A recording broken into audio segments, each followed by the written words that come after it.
இந்த பதிவில் நம்ம பார்க்க போகிறது கம்பு நடவு.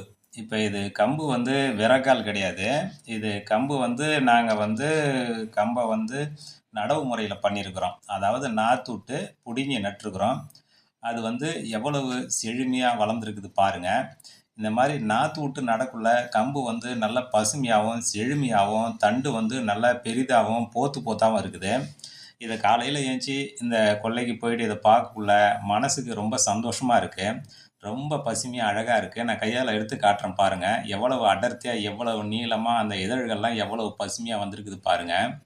இந்த மாதிரி கம்பை நடவு முறை பண்ணால் உங்களுக்கு நல்ல ஈல்டு நல்ல மகசூல் கிடைக்கும். அதனால் எல்லாரும் கம்பு நடவு நட்டு நீங்கள் அறுவடை பண்ணிங்கன்னா உங்களுக்கு அதிக லாபம் கிடைக்கும். நிறைய போத்து நிறைய விடும். அதனால் இதே மாதிரி நீங்களும் நடவு முறை பண்ணுங்கள், நல்லாயிருக்கும்.